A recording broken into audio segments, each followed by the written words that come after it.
మీకు ఈ సాహిత్యం పట్ల మీ కుటుంబ నేపథ్యంలో ఎవరైనా ఉన్నారండి? అంటే నేను ఈ రోజు వరకు ఇలా బతుకుతున్నంటే కారణం మా నాన్నగారు పెట్టిన అక్షరభిక్ష అండి. హ్మ్.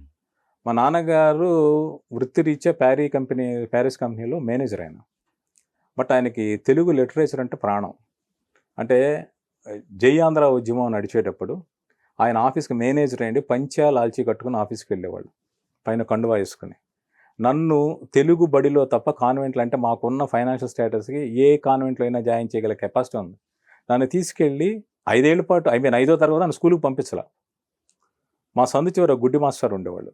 గుడ్డి మాస్టర్ క్షమించాలి ఆ మాట అంటున్నందుకు. ఓకే. ఆయన పాపం ఏంటి అంటే ఒక దీపావళికి చిచ్చుబుడ్లు తయారు చేస్తుంటే పేలిపోయి కళ్ళు పోయాయి ఆయనకి. ఓకే. సో ఆయన ఏం చేసేవారంటే పిల్లల్ని ఇంటి దగ్గర కూర్చోబెట్టి ట్యూషన్‌లు అక్షరాలు నేర్పించేవాళ్ళు. సో ఆయన దగ్గర మా నాన్నగారు పంపించారు. ఆయన మొట్టమొదట ఆయన చూపు లేదు, తెలీదు తడుముకుంటూ ఒళ్ళో కూర్చోబెట్టుకొని పలక మీద ఓం నమః శివాయ అని రాయించారు ఆయన. అంటే ఆయన రాయించిన, నేర్పించిన వేళా విశేషంతో ఇప్పుడు కన్నప్ప సినిమాలో ఓం నమః శివాయ అనేంతవరకు నా ప్రయాణం సాగింది. మా మాస్టర్ దగ్గర నేర్చుకుంది అక్షరాలే కాదు, ఆయన కళ్ళు పోయినా చాలా ఆత్మవిశ్వాసంతో బతికారు. ఆ చైల్డ్‌హుడ్‌లో నాకు అర్థం కాల. కానీ తరచి చూసుకుంటే ఆయన ఎంత సాహసంతో, ధైర్యంతో బతికారు. నేను లైఫ్‌లో చాలా ఎత్తుపల్లాలు చూసా, అటుపళ్ళు చూసా. పడిపోయిన ప్రతిసారి నేను ఆ మాస్టర్‌ని తలుచుకుంటా. ఓకే. ఆయన గుడ్డివాడైనా జీవితాన్ని అంతం చేసుకోలే. కొనసాగించాడు. తన ఫ్యామిలీని బతికించాడు. మనకొచ్చిన ఈ కష్టం ఎంత మాత్రం. ఇది దాటేస్తాం అనుకుంటూ సాగింది నా ప్రయాణం. తర్వాత మా నాన్నగారు ఏం చేసేవాళ్ళంటే ప్రతిరోజు ఒక్కొక్క శతకం నేర్పడానికి ఒక్కో మాస్టర్ వచ్చేవాళ్ళు. సుమతి శతకం, భాస్కర శతకం, చింతామణి శతకం ఇలాంటివన్నీ వచ్చేవి. మా ఇంట్లో చాలా పుస్తకాలు ఇంగ్లీష్, అమెరికన్ పోయిటరీ దగ్గర నుంచి తెలుగు పుస్తకాలన్నీ ఉండేవి. అవన్నీ వ్యాసపీఠంలో పెట్టి చదివించేవాళ్ళు. భాగవతం చదివించి అర్థాలు ఆయన చెప్పేవాళ్ళు. అంటే అక్షర దోషాలు పలకూడదు, చాలా స్పష్టంగా పలకాలని, ఉచ్చారణ అవన్నీ సరిగ్గా నేర్పించారు. చాలా అరుదైన పుస్తకాలు చదివించారు. ఎట్ ది సేమ్ టైం దీంతో పాటు డిటెక్టివ్ బుక్స్ నేను 2 బుక్ స్టాల్‌కి వెళ్ళి అద్దెకి తెచ్చుకునేవాడిని. ఆయన నెల వెళ్ళి పే చేసేవాడు. సినిమాలు కొన్నిసార్లు ఏంటంటే ఆయన ముందు చూసి బాగుందంటే నన్ను పంపించేవాడు. నన్నొక్కడినే పంపించేవారు. నేను సినిమా చూసేటప్పుడు ఆయన రిక్షాతో బయట ఉండేవాడు. నన్ను ఇంటికి తీసుకొచ్చేవాళ్ళు. అలా మా నాన్నగారు నేర్పిన దాన్ని బట్టి నేను నా 10 ఏళ్ల వయసులో నా మొదటి కథ రాశాను. నాకు ఎలా రాయాలో తెలియదు. ఎందుకు రాశానో నాకు తెలీదు. మళ్ళీ మామూలుగానే ఒక కథ రాశా. యువ మ్యాగజైన్ పంపించా, పబ్లిష్ కాలా. 6వ క్లాస్‌లో నా టెక్స్ట్ బుక్‌లో ఒక ఇంగ్లీష్ లెసన్ తీసి బాలమిత్ర కథ పంపించా. రిజెక్ట్ అయింది. 10థ్ క్లాస్‌లో ఒక కథ రాశా. నేనెంత అవివేకంతో ఉండేవాడినంటే దానికి వేరే ఆర్టిస్ట్ బొమ్మలేస్తాడని కూడా తెలీదు. నాకు నేనే బొమ్మలేసి కథ రాసి పంపించా. రిజెక్ట్ అయింది. మళ్ళీ అదే కథ ఇంటర్ సెకండరీలోకి వచ్చి ఈసారి అర్థమైంది కథ ఎలా రాయాలో. సో ఆ కథ పంపిస్తే పబ్లిష్ అయింది. తర్వాత మా నాన్నగారు చుట్టూ ఎప్పుడు సాహిత్య ప్రపంచం ఉండేది. బలివాడ కాంతారావు గారని గొప్ప రచయిత. ఆయన మా నాన్నగారి ఫ్రెండ్. ఆయన మా ఇంటికొచ్చి నా జాతకం చెప్పారు. నేను గోస్ట్ రైటర్‌ని అవుతానని రాసింది ఆయనే. నాకు ఇండస్ట్రీలో కూడా రాకముందు నేను జాతకం చెప్పి గోస్ట్ రైటర్ అని చెప్తున్న ఆయన. అలాగే మసూనా అని వైజాగ్‌లో ఒక ఆయన ఉండేవాడు. మండా సూర్యనారాయణమూర్తి మా నాన్నగారి ఫ్రెండ్. అప్పుడు పిల్లల పుస్తకాలు చాలా రాసేవాడు. ఆయన మా ఇంటికొచ్చి కూర్చుని ఆ పుస్తకాలన్నీ ఇస్తుండేవాడు. సో ఈ వ్యక్తులు, ఈ వాతావరణం నాలో కథలు రాయాలన్న కోరికని పురికొల్పింది. సింగిల్ కార్డ్‌గా చూసుకుంటే ఎన్నుంటాయి ప్రసాద్ గారు మొత్తం నేను ఓవరాల్‌గా? ఇంతవరకు సింగిల్ కార్డ్ అని లేదు. అంటే నా పేర్లు పడ్డ సినిమాలు ఒక 20 దాకా ఉండొచ్చు. నేను మొత్తం రాసినవి తెలుగు, కన్నడ కలిపి 34 సినిమాలుంటాయి. హ్మ్. గోస్ట్ రైటర్‌గా చేసినవుంటాయి. నాకు మొదట్లో స్క్రిప్ట్ అసోసియేట్ అని క్రెడిట్ ఇచ్చాడు. తర్వాత స్క్రీన్ ప్లే కార్డ్ ఏశారు. డైలాగ్స్ ఏశారు. సో అలా సాగుతూ వచ్చింది. సోలోగా నా పేరు పడిందని నేను చెప్పలేను. ఇప్పుడు 143 కథా సహకారం అనే నా పేరు వేశారు. వరుడు డైలాగ్ రైటర్‌గా వేశారు. వేరే సినిమాలకు వేశారు. అలా సాగింది. విజయబాబు నాయుడు గారి దగ్గర ఎక్కువ రోజులు లేరు. 'ఖైదీ నంబర్ 706' సినిమా హ్మ్. ఈ 'గువ్వా గోరింకా' సాంగ్ కంపోజింగ్ అప్పుడు నేను అక్కడే ఉన్నాను. హ్మ్. సో లోపల compose Raj-Koti music directors Bhuvanachandra గారు అప్పుడే నాకు పెళ్ళాం వాళ్ళతో పరిచయం అయ్యారు. ఆయన పాట రాయడం, ఆ లిరిక్ పేపర్ నేను చూడడం నాకు ఎప్పటికీ బాగా గుర్తు. బయట వాన కూడా పడుతూ ఉంది. కరెక్ట్‌గా ఆ సినిమా సాంగ్ రికార్డ్ అయిన రోజు నేను బాపినీడిని కలిసి నేను ఇక్కడ ఉండను సార్ వెళ్ళిపోతా అని చెప్పా. అంటే మెడ్రాస్ వాతావరణం నాకెందుకో నచ్చల. అంటే ఒకటి ఏంటంటే అక్కడ ఇద్దరు రచయితలు పనిచేశారు. 'ఖైదీ నంబర్ 706' సినిమాకి. నాకు తెలియకుండా ఎవరు చేశారో తెలీదు. పొద్దున్న సత్యమూర్తి గారు రాసేవారు. దేవిశ్రీ ప్రసాద్ గారు ఆయన వచ్చేవాళ్ళు రాసేవాళ్ళు. సాయంత్రం 7, 8కి కాశీ విశ్వనాథ్ గారు అని ఒక రైటర్ ఉండేవాడు. ఆయన వచ్చి రాశారు. ఈయన రాస్తాను ఆయన కోపం, ఆయన రాస్తాను ఆయన కోపం. నాకు ఇది నచ్చేది కాదు. అర్థమయ్యేది కూడా కాదు. ఒక రైటర్ టాలెంట్‌ని ఇంకో రైటర్ యాక్సెప్ట్ చేయనప్పుడు ఏంటిది అని అనిపించేది. అంటే ఈ మాట చాలా తప్పు. యాచక శత్రువు అంటారు. కానీ ఒక రైటర్‌ని ఇంకో రైటర్ ఎందుకు శత్రువుగా చూస్తాడు? పోటీ ఉండొచ్చు. సరే ప్రొడ్యూసర్స్ కావచ్చు, డైరెక్టర్లు కావచ్చు, వాళ్ళ స్వార్థం కోసం, సినిమా కోసం 10 మంది చేత రాయించుకోవాలనుకుంటారు. బహుశా రచయితలకు తగిన గుర్తింపు, గౌరవం లభించడం అలా ఫీల్ అవుతారేమో నాకు తెలీదు. ఇవన్నీ అర్థం చేసుకున్న వయసు 20 ఏళ్ల వయసు నాకు. సో, ఇండస్ట్రీలో ఉండి కొన్ని అంటే నేను మా ఫాదర్ బ్రాటప్ వల్ల నేను కొన్ని వాల్యూస్ లేక కొన్ని ఖచ్చితమైన అభిప్రాయాలు, చాదస్తం మూర్ఖత్వం అలా ఉండేవాడిని. నాకు ఇండస్ట్రీలో కొన్ని వాతావరణం నాకు నచ్చేది కాదు. సో, ఇది వద్దు అని డిసైడ్ అయ్యాను. అందుకని అదే సమయంలో నాకు జ్యోతిచిత్రలో ఆఫర్ వచ్చింది. అంటే జయ గారని బిఏ రాజు గారి వైఫ్, ఆవిడ నా ఫ్రెండ్. బాపిరెడ్డి గారికి నా గురించి చెప్పిందే ఆవిడ. ఆవిడ బాపిరెడ్డి గారి సినిమా కోడైరెక్టర్గా పనిచేశారు, విజయ మ్యాగజైన్ ఎడిటర్గా పనిచేశారు. నేను మెడ్రాస్లో తరచూ వాళ్ళ ఇంటికి వెళ్ళేవాడిని. బిఏ రాజు గారు అయితే నాకు 7th క్లాస్ నుంచి నాకు పరిచయం విజయవాడలో. సో జయ గారు అలాగా చెప్పి ఆవిడ జ్యోతిచిత్రలో జాబ్ ఖాళీగా ఉంది, నువ్వు వెళ్ళు అంటే నేను విజయవాడ వచ్చి జ్యోతిచిత్రలో చేరాను. అక్కడ 13 ఏళ్ళు చేశాను. మళ్ళీ గుణశేఖర్ గారి వల్ల నేను ఇండస్ట్రీలోకి వచ్చాను. ఓకే. ఓకే. జ్యోతిచిత్ర ఆల్మోస్ట్ 13 సంవత్సరాలు. 87 నవంబర్ నుంచి 2000 మే వరకు చేశాను. అప్పుడు మీడియాకి ఇండస్ట్రీకి చాలా క్లోజ్ రిలేషన్షిప్ ఉండేది.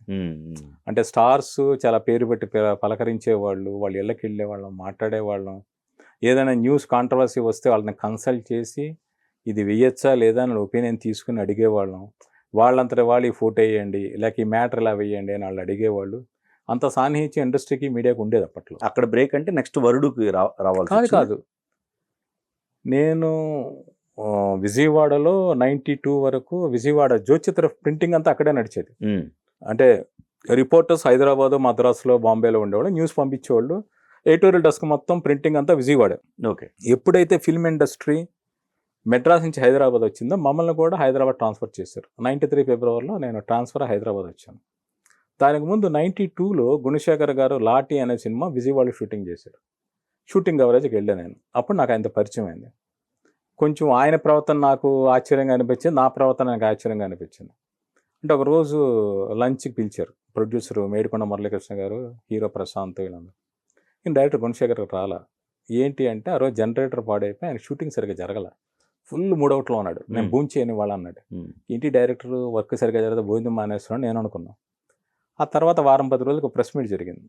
ప్రెస్ మీట్ జరిగితే ఒక హోటల్లో ఏదో జరిగింది, వెళ్ళాను. వెళ్ళిన తర్వాత ప్రొడ్యూసర్ నేను అడిగిన ప్రశ్న ఏంటంటే, ఈ డైరెక్టర్ని రాజశేఖర్ లాంటి ఒక టాప్ హీరో సినిమా మధ్య నుంచి తీసేసాడు. అప్పుడు ఎవడైతే నాకేంటనే సినిమా రాజశేఖర్ గారు అనౌన్స్ చేసి గుణశేఖర్ గారు డైరెక్టర్, ఆయన మొదటి సినిమా అది. కానీ మధ్యలో మరి ఏ మిస్అండర్స్టాండింగ్స్ వచ్చి తీసేశారు. తర్వాత ఆయన సినిమా లాటి. ఒక హీరో తీసేసిన డైరెక్టర్ మీరు ఎందుకు పెట్టుకున్నారు, మీ కాన్ఫిడెన్స్ ఏంటని అడిగాను. అంటే ప్రొడ్యూసర్ షాక్ అయ్యాడు, గుణశేఖర్ షాక్ అయ్యాడు, ఈడెవడు ఇంత కాంట్రవర్సీగా అడుగుతున్నాడు. నేను ఆ రోజు డిన్నర్ చేయకుండా వెళ్ళిపోతే ఆయన వెనక వచ్చి ఎందుకు మీరు డిన్నర్ చేయకుండా వెళ్ళిపోతున్నారు, డిన్నర్ చేయండి అయ్యాని మాట్లాడి, ఏంటి మీరు అలా అడిగారు, మీరు అడిగిన విధానం నాకు నచ్చింది అనుకున్నాను. అయిపోయిన తర్వాత 93 ఫిబ్రవరిలో వచ్చిన తర్వాత నేను అమీర్పేట సచిన్ థియేటర్ రోడ్లో ఉండేవాడిని రూమ్లో. ఆ సెంటర్లో ఒక హోటల్ ఉండే, సుధా హోటల్ని ఉడిపి హోటల్ అండి. నేను మార్నింగ్ బ్రేక్ఫాస్ట్కి వెళ్తుంటే గుణశేఖర్ గారు, కెమెరామ్యాన్ మధు ఏ నాయుడు ఇద్దరు కలిసి ఆయన బ్రేక్ఫాస్ట్కి వచ్చారు. గుర్తుపట్టి పలకరించారు. ఆయన అప్పుడే మెడ్రాస్ నుంచి షిఫ్ట్ అయి వచ్చారు. పంజాగుట్ట దుర్గాదేవి టెంపుల్ వెనకాల ఆయన ఇల్లు ఉండేది, రామ్ గోపాలం ఇంటికి దగ్గరలో. పంజాగుట్టలో రామ్ గోపాలం ఇల్లు మీకు ఐడియా ఉందో లేదు, దాని దగ్గరలోనే ఉండేవాడు ఆయన. సార్ రండి సాయంత్రం అన్నాడు. వెళ్ళి పిచ్చాపాటే మాట్లాడుతుంటే నేను అలా విపంచి అనే పేరుతో కథలు రాశాను. ఆయన పర్సనల్ లైబ్రరీలోంచి నేను రాసిన నవల పట్టుకుని తీసుకొచ్చారు. స్వర్గానికి ఎగిరిపోని, ఇందా చెప్పినట్టు ఒక రాత్రిలో రాసిన నవల. నేను మీలా కథలు రాయాలని ప్రయత్నించేవాడిని, మీ కథలని నేను ఫాలో అయ్యాను. కథల పోటీలకి నేను పంపించేవాడిని, మీ కథలు ప్రైజులు వస్తుండేవి, నా కథలు రిజెక్ట్ అవుతుండేవి. అప్పుడు ఎవడి రైటరో నేను అబ్జర్వ్ చేశాను. సో మీరు ఎందుకు ఇప్పుడు సినిమా ఇండస్ట్రీలోకి రాలేదని నాకేం సమాధానం చెప్పాలో కాదు, మీలాంటి రైటర్లు ఇండస్ట్రీలోకి రావాలి అది ఇది అన్నారు. అలా ఆయనతో స్నేహం, ఒక పరిచయం ప్రారంభమైంది. ఆయన మొదటి సినిమా అంటే లాఠీ తర్వాత సొగసు చూడతరమా అని ఆయన సొంత సినిమా. ఆ సినిమా డిస్కషన్లో నేను పాల్గొనే అవకాశం ఇచ్చారు. అలాగే మా ఇద్దరి మధ్య పరిచయం మొదలై ఆ తర్వాత రామాయణం, చూడాలనుంది, మనోహరం, ఒక్కడు, ఇలా ప్రతి కథ ఆయన డిస్కస్ చేస్తుండేవాళ్ళు. ఆయన రామాయణం ముందే నాకు రైటర్గా అవకాశం ఇస్తానని కుదరలేదు. ఒక్కడు తర్వాత నాకు మీ మీద కాన్ఫిడెన్స్, జాబ్ మానేసి వచ్చేయండి, చెయ్యండి అన్నారు. అప్పుడు అర్జున్ చేశాను. అలా మొదలైంది నా ప్రయాణం. అంటే మీరు ఇక్కడ ఎడిటర్గా ఉన్న టైంలోనే ఏవైతే ఈ సర్కిల్లో ఉన్న వాళ్ళకి రచనా సహకారం అందిస్తున్నారు అనుకోవచ్చు ఒక రకం కదా. అంటే నేను గుణశేఖర్ గారితో ఏంటంటే నా ఆఫీస్ వర్క్ అయిపోయిన తర్వాత ఈవినింగ్ టైమ్స్లో వెళ్ళి ఆయన దగ్గర కూర్చొని పార్టిసిపేట్ చేస్తున్నాను. యాక్చువల్గా ఒకసారి ఖైదీ ఇన్స్పెక్టర్ షూటింగ్ జరుగుతుంది. పోసాని కృష్ణమురళి గారు చాలా బిజీ రైటర్ అప్పుడు. ఆయన దగ్గర చాలామంది అసిస్టెంట్స్, అంటే ఇప్పుడు popular writers director Trivikrama Srinivas గారు, ఆకుల శివ గారు, మత్స్యరవి గారు, కొరటాల శివ గారు, తర్వాత ఈ నివాస్ గారు, ఇలాంటి రైటర్స్ అందరూ ఆయన దగ్గర అసిస్టెంట్లుగా చేస్తుండేవాళ్ళు. చాలా బిజీ రైటర్ ఆయన. సో వెళ్తే పక్కన నిలబడ్డా. ఆయనకి తెలుసు ఇలా సో అండ్ సో. సార్ నేను సినిమా ఇండస్ట్రీలోకి వచ్చేద్దాం అనుకుంటున్నాను, ఏం చేయమంటారు?